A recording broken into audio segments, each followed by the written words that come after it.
أين سيلعب المريخ؟ سؤال يتكرر لكل الجماهير المريخية ولكافة الكرة السودانية. أين سيلعب المريخ؟ هو سؤال متكرر حتى الآن في الساحة الكروية السودانية، ويسير الجدل حاليا في الكرة السودانية. طبعا دي حلقة الليلة، ما تنسى اللايك والاشتراك في القناة وتفعيل زر الجرس. حنوفي الحلقة دي كاملة عن المريخ وأين سيلعب المريخ وأين هي الملاعب المقترحة للمريخ حاليا.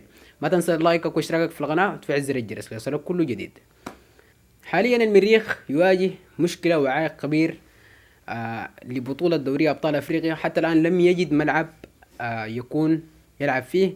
إلى الآن الملاعب ليست متاحة. الزمالك قدموا له عرض، لكن السيد مرتضى السيد رفض القرار.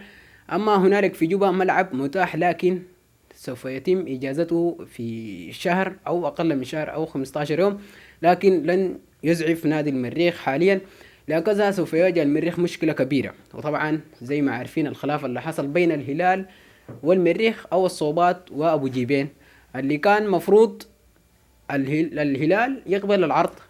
المريخ قدم للهلال 60,000 دولار عدا ونقدا، ولكن الهلال رفض بعد يعني ثورة من الإعلام كيف المريخ يلعب في ملعبنا ونحن أسياد البلد، وكلام جهلاء يعني، مع احترامنا لكل مشجع للهلال السوداني، لكن ده لا يليق بالكرة السودانية ولا يليق باحترامنا للمريخ ولأنديتنا السودانية.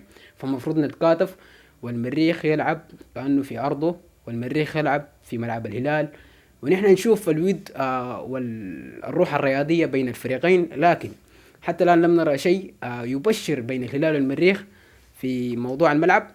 تم استرجاع المبلغ كاملا، 60,000 دولار رجعت للمريخ وإدارة المريخ. كان من المفروض أن يلعب المريخ في كل مباراة ب20,000 دولار. أي المباراة الواحدة تساوي 20,000 دولار، 3 مباريات في أرضك ب60,000 دولار. تم الاستلام، الصوبات استلم المبلغ، لكن تم ترجيعه بعد أن انتخب أبو جبين.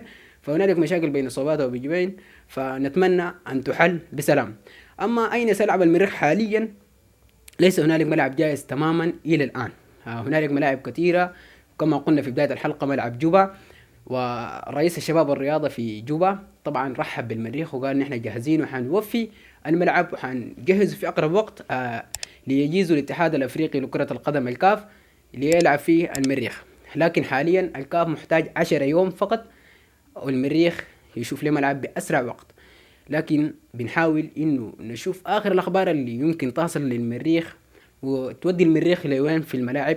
لكن انا بتمنى دي تمنيات، لكن ممكن ما هتحصل في الواقع انه المريخ حيرجع للهلال وحيكون في تماما تراضي بينهم، لكن ما حيحصل تراضي بالطريقة دي. فنحن من المطلوب من الادارات ومن الاتحادات في الكرة السودانية، على رأسهم في رأس القيادة في الكرة السودانية ووزيرة الشباب والرياضة، مفروض يكون في اجتماع طارئ لمواضيع زي دي، لأنه دي مواضيع حساسة. انت يمكن تفقد بطل كأس الكؤوس الأفريقية اللي فاز بها، وده كان بيمثل أفريقيا بأحسن طريقة. فكل المنتخبات يعني دائما بنشوفهم متكاتفة ولعبتهم متكاتفين، لكن شاهدنا برضو المنتخب السوداني ما شايفين في تكاتف، عشان كده النتائج نزلت. وحاليا حنشوفه برضو في الهلال والمريخ.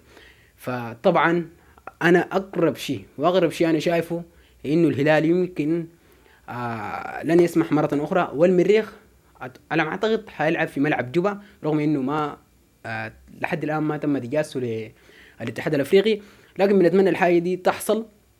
وطبعا نحن جيران جنوب السودان والسودان، فتم الترحيب تماما بالمريخ وبكل الأندية السودانية التي سوف تشارك في البطولات، بما فيها أهلي مروي وأهلي الخرطوم وكثير من الفرق اللي ممكن تشارك في الكونفدرالية أو الاتحاد الأفريقي من الجهة أو الفرق السودانية.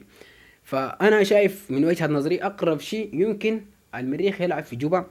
لو تم التراضي ممكن يلعب في القاهرة. يعني حاليا نحن برضو عندنا مشاكل كبيرة، فالمشاكل الدولية دي ما عندنا علاقة، لكن نحن بنحاول بقدر الإمكان إنه من إعلامنا ونحن نوصل بالإعلام وبكاميراتنا وبصوتنا نوصل إنه لازم يكون في تراضي بالكرة السودانية. فأنا في الحتة دي أنا ما حقيف مع الهلال ولا المريخ، لأنه ده شيء لا يشبه الكرة السودانية ولا يشبه أخلاقنا الرياضية ولا أخلاقنا اللي دائما بيقول إن إحنا طيبين ونحن شعب طيب. ده ما ظاهر تماما، وانا لا حاقف مع المريخ ولا حاقف مع الهلال.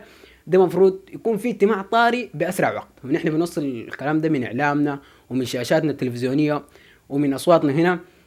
يعني رغم يعني قراراتنا المتواضعه اللي انا بقولها، لكن نحن شايف احسن شيء يعملوا اجتماع طارئ للحاجه دي.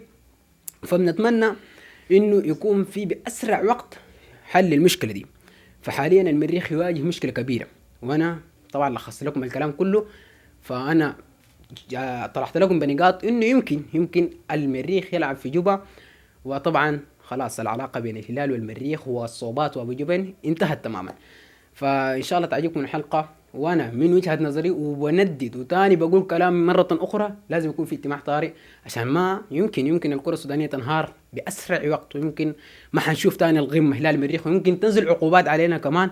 فنحن ما بنتمنى حاجه زي دي والله، كمريخاب او كهلالاب او يعني كشعب يعني سوداني كده ما بحب الحاجه دي تحصل، ولا بنتمناها ولا بنرضاها لاي زول مهما كان نادي او منتخب او كذلك. فدي كانت نهايه الحلقه. ما تنسى لايك واشتراك في القناه وتفعيل زر الجرس ليصلك كل جديد. مع السلامه.